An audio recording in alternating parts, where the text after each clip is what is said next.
Hello, this is Nadia, a colleague of me in the Language Academy. Now I'm going to do an interview with you about some current issues in Malaysia.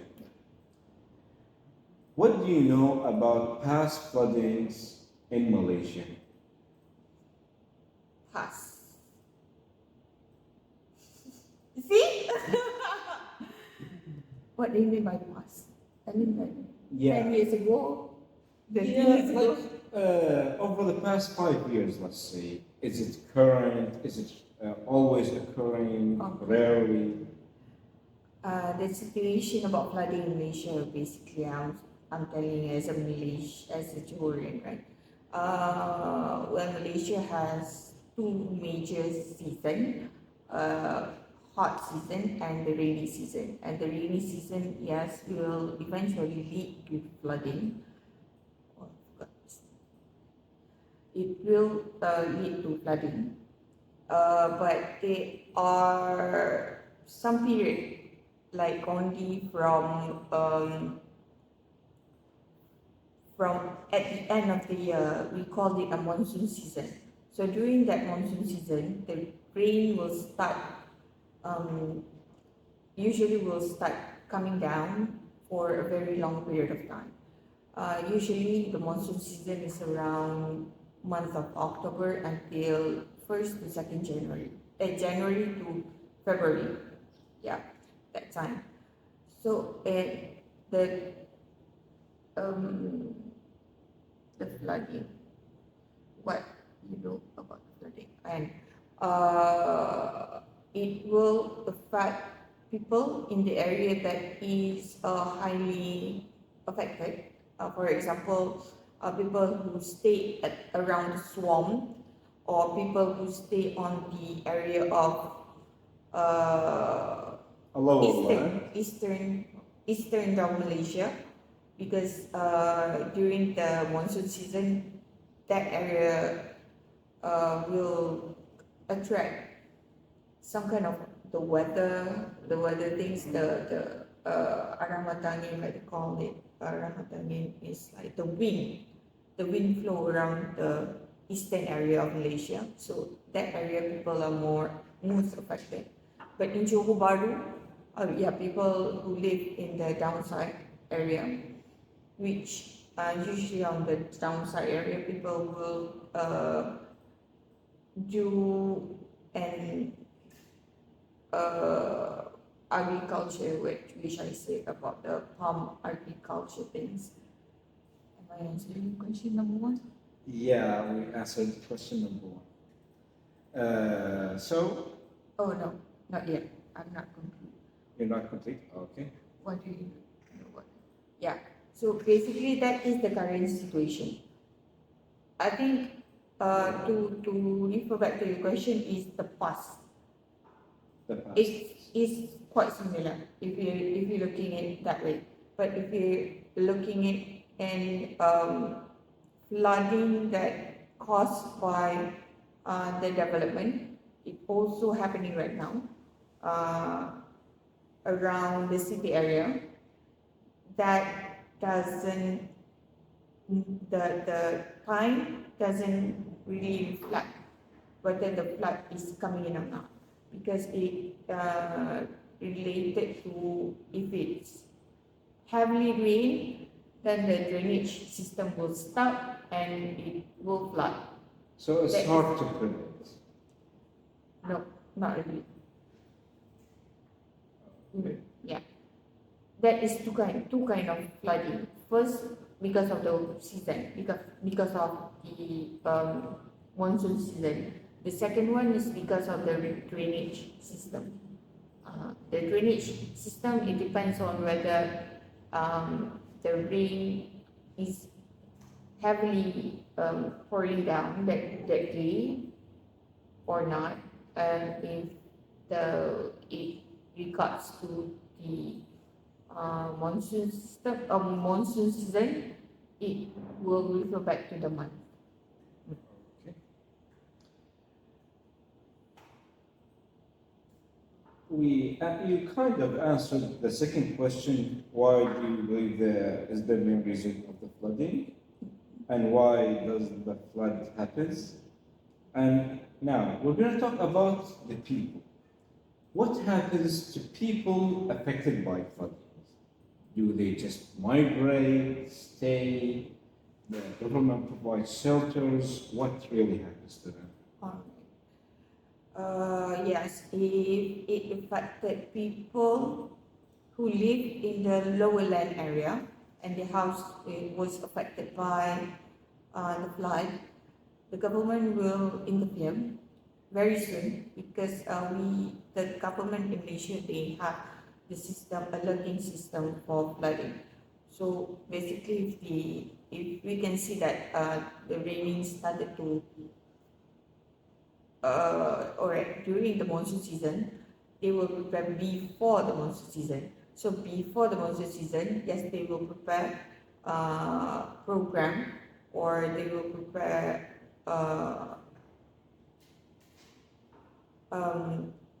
I can say a program that to encounter the problem that probably going to happen in the future. Let's say this flooding, because flooding will happen every year.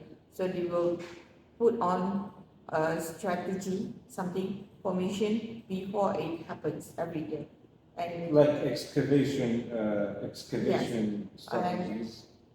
All the logistics, they will all prepare that, and even they put that in their in the in the court of politics.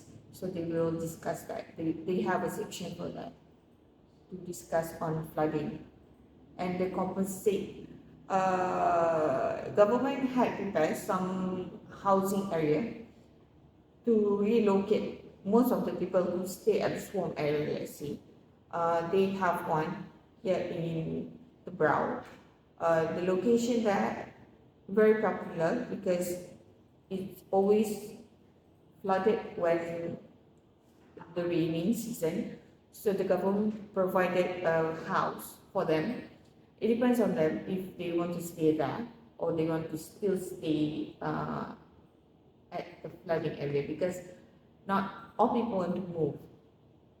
Because basically the house that they have right there was like the land was theirs from their families, right? Inheritance. Yeah.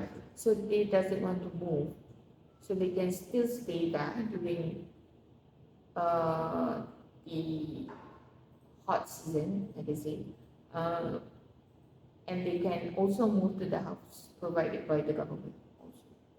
Yes, so answering your question, yes, the government did provide, but I don't know how much. And in my knowledge, I know that there is some providence like a house or shelter. Shelter, there's always a shelter for them.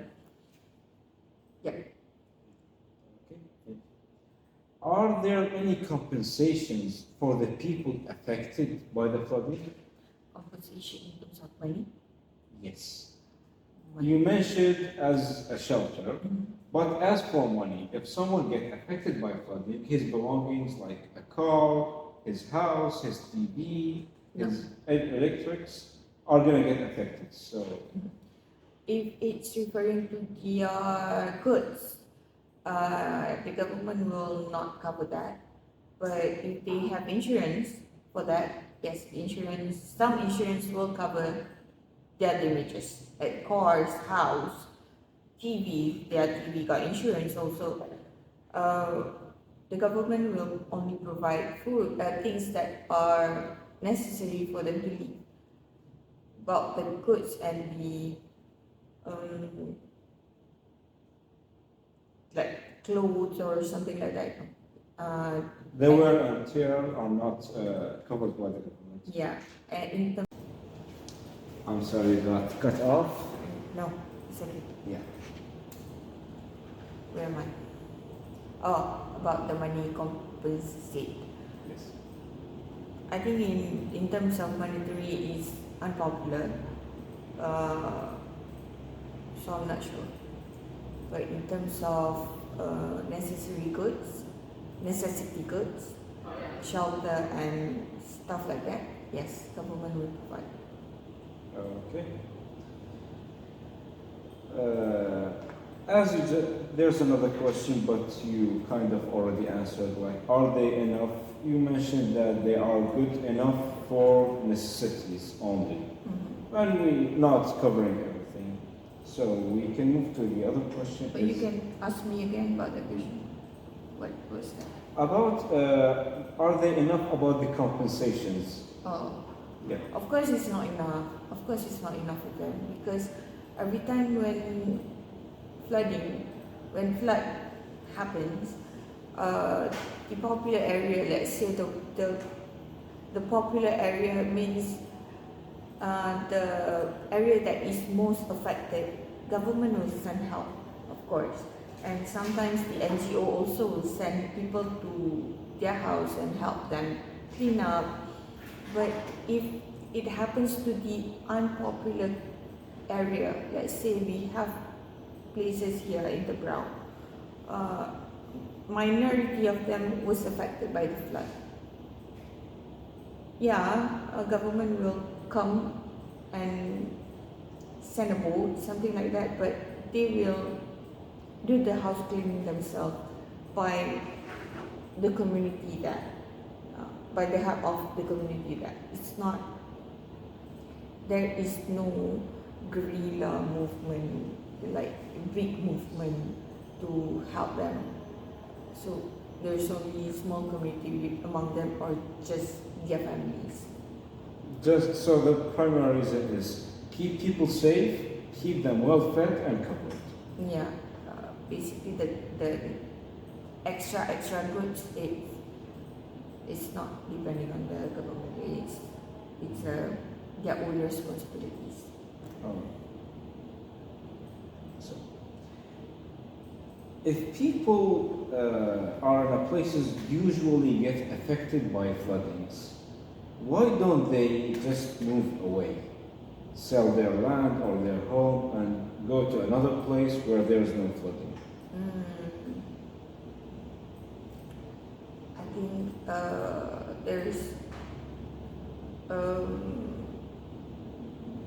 yeah, well, from my knowledge, I think first because of, I say, because the land is heritage, Inheritance. and secondly, they have option, because the flood doesn't happen all the time.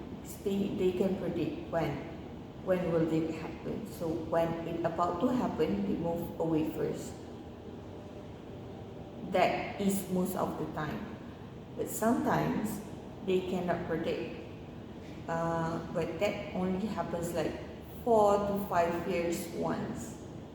So they think it won't be that much necessary for them to move, because moving will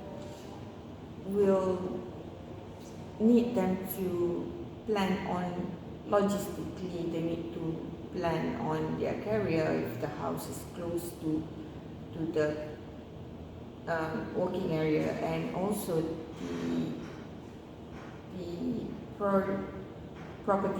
the property prices in Johor Bahru is quite high for some people who are affected. Yeah. Okay. And it's very not, it is not easy to find a good place. If the people affected by the flood in that area and they are not moving, why? Because we can say maybe because of the financial status. If they have the ability to move away, of course they will move. Of course they will just sell the land, right? But if they want to, but they cannot afford, how can they go? The reason of taking chances with the flood are because of financial issues. Yes, it can be financial issues, or there can be sentimental value of the property itself, or there can be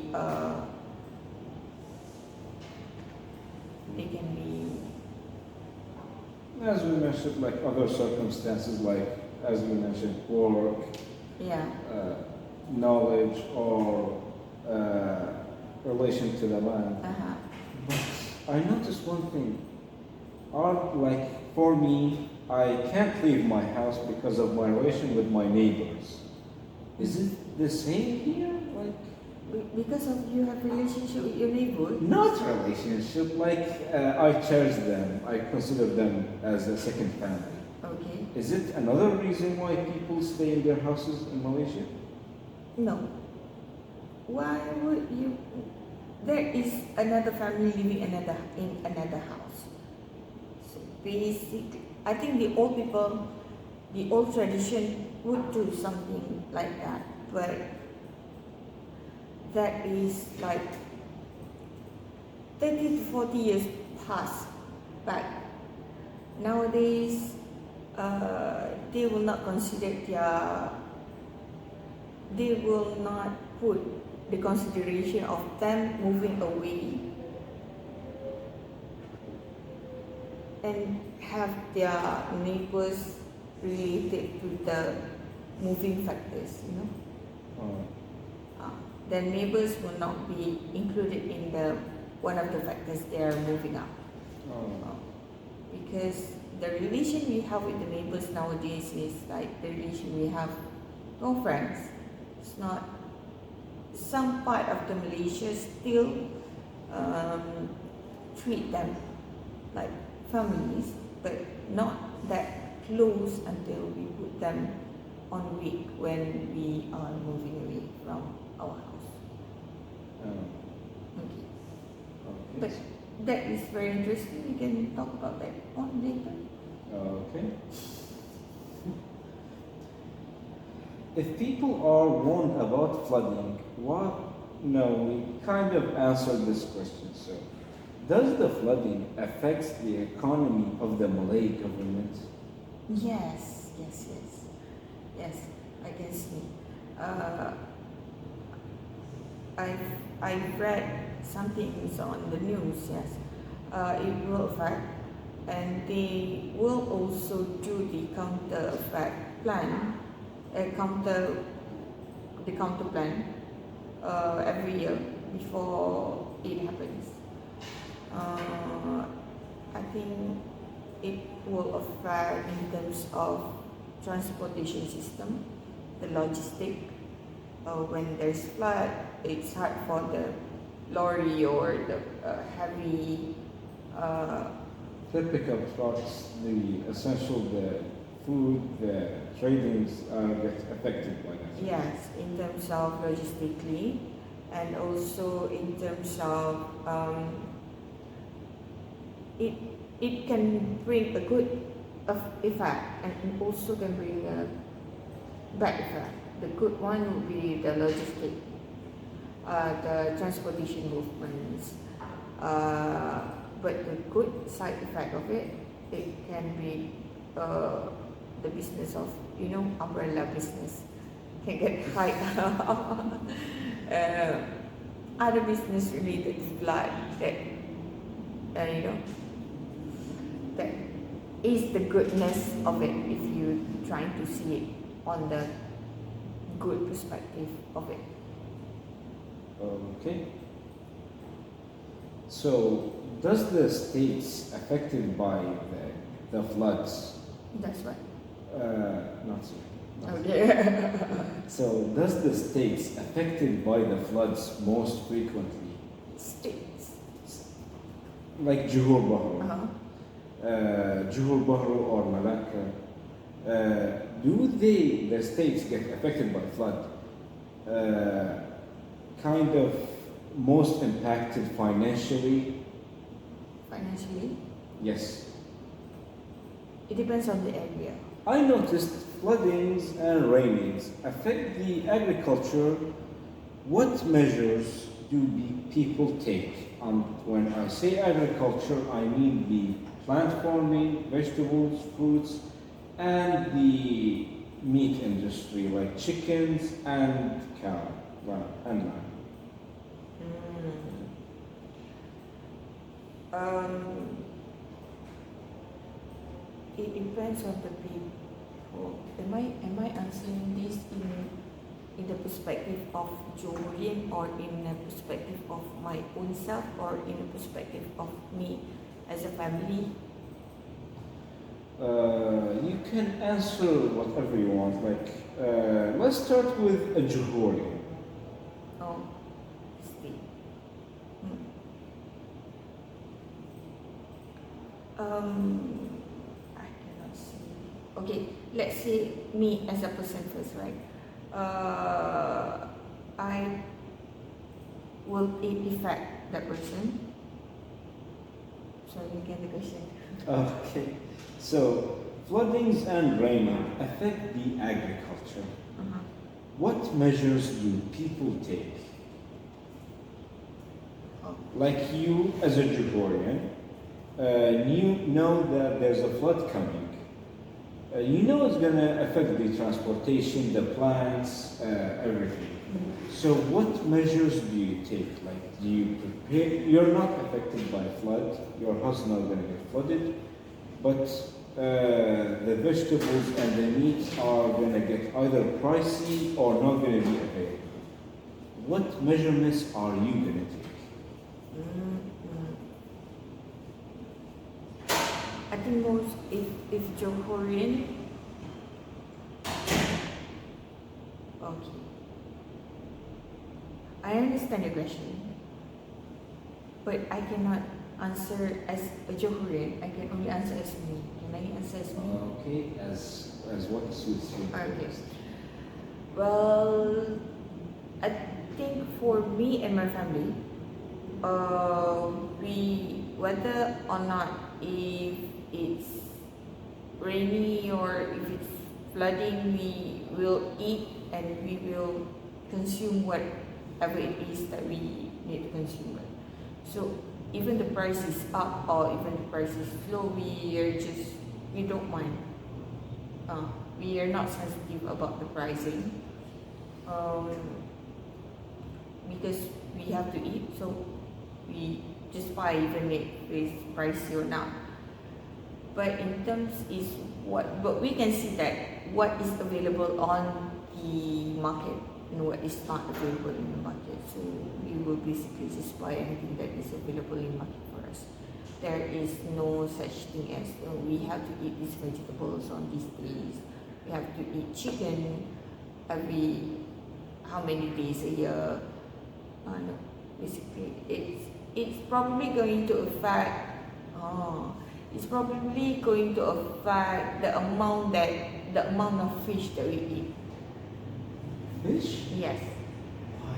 Because if it's flooding season, if it's monsoon season, the fish is not available in the market.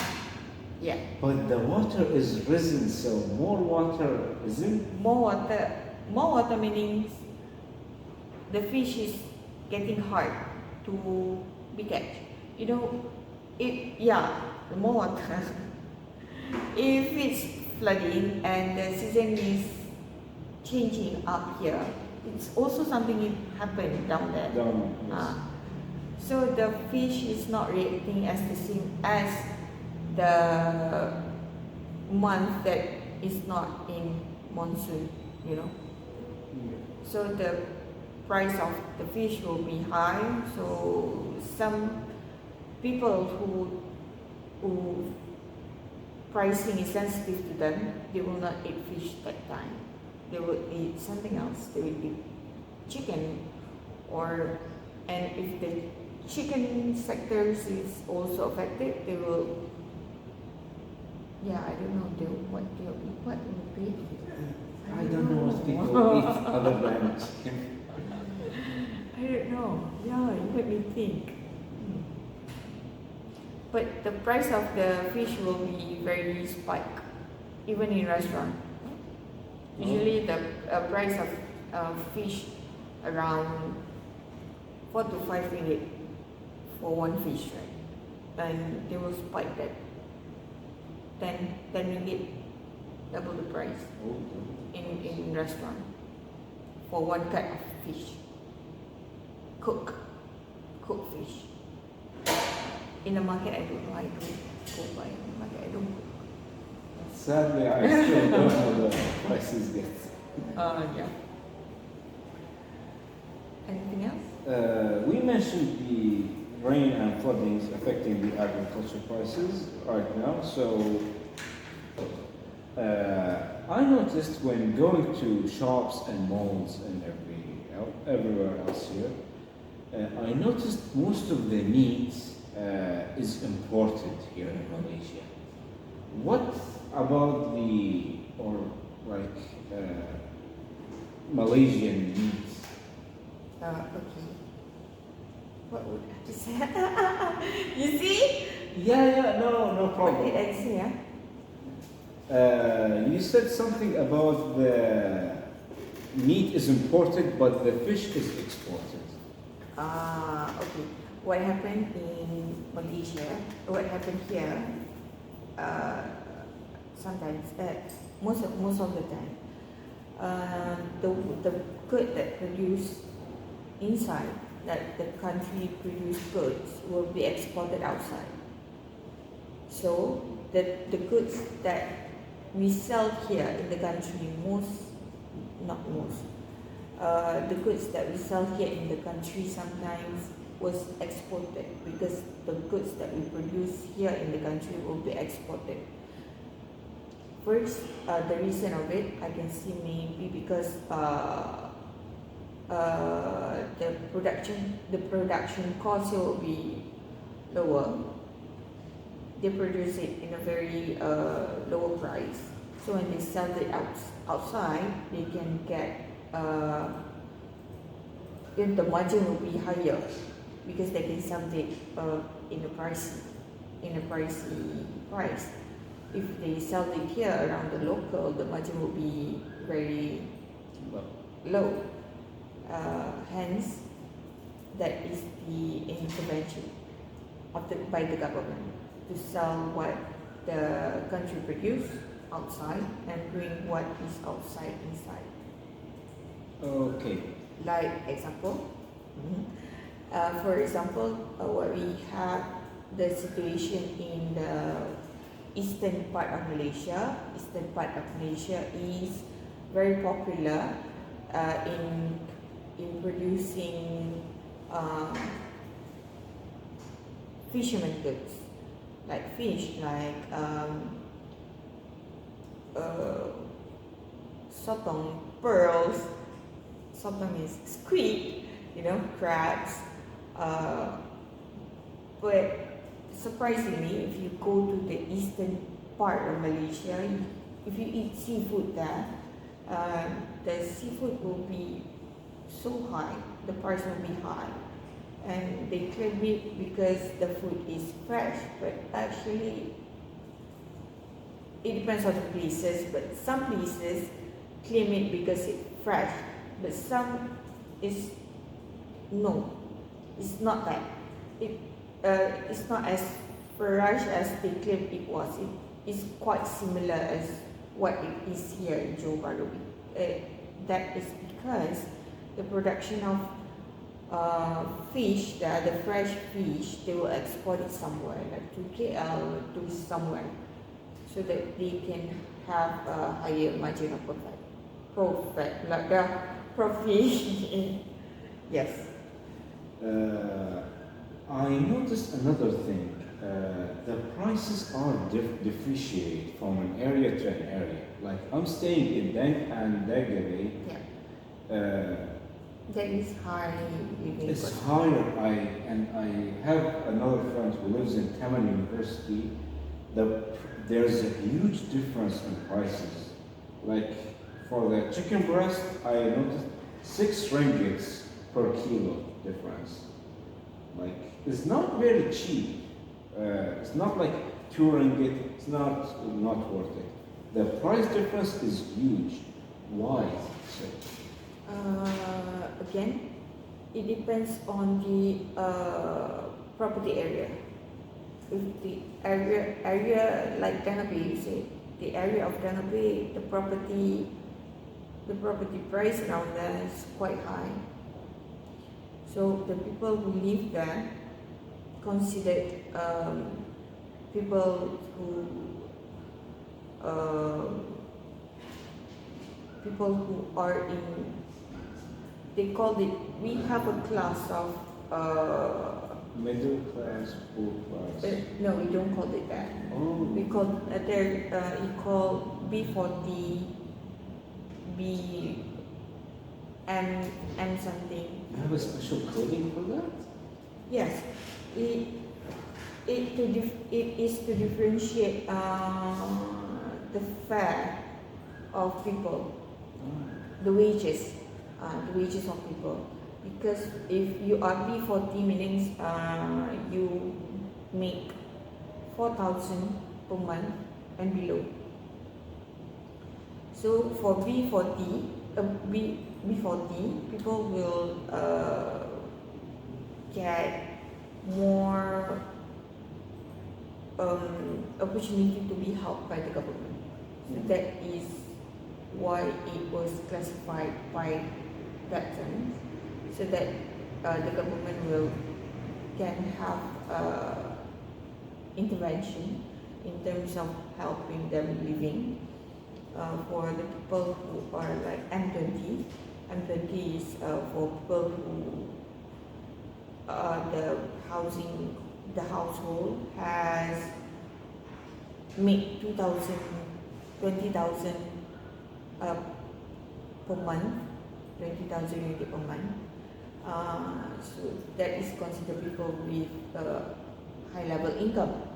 So the Dangabipat area is focusing on people with high level income. So the property there is much higher, meaning the grocery there will be focusing on people like them. So they will sell chicken that is more organic. The price is higher than the price of groceries what they have in people in area of B40. Okay, that's an interesting perspective. And also government in Malaysia, there is a system where government build an apartment like 20 story apartment like that to put people who don't have a house that is land beyond belong to them. So basically they just put their house anywhere. So these people will be collected and put in strata house, 20 That's 20 story building. 20 story building. For that area, the house price will be a bit low, so you can find the grocery price that is much more cheaper than you can see in Danga area. That is very interesting. If you have time, you can maybe go around, and if that is the area that you are interested on, you can maybe go around and see the price. Yeah, I'm gonna go check around. Oh. Look, of course. We actually have the same thing in Iraq. Not as for the prices, no. In Arab and Baghdad, so everything is the same in Baghdad. But for the people who live build their house in a place not their own, the difference is between that the government just brings a bulldozer and demolishes the house. So That is the difference. Uh-huh. And they don't Will be provide. living in And they don't provide anything else. So what about the people? Where will they stay? Street. What about the women? Street. If they have relatives, they go stay with their relatives. I think it's better for them to build their own house rather than to just sleep at the street. Because housing prices in Iraq are phenomenal. So buying your own land and then building a house is not very cheap. And especially with the way of Iraqi people build their houses, it's like this brick wall. The labor, everything is very expensive, so people just tend to skip the buying the land and conquering the land. That's why when the government notices, they notice, but they wait, they see the whole block is built, then they That is bring the very bulldozer. evil. Yes.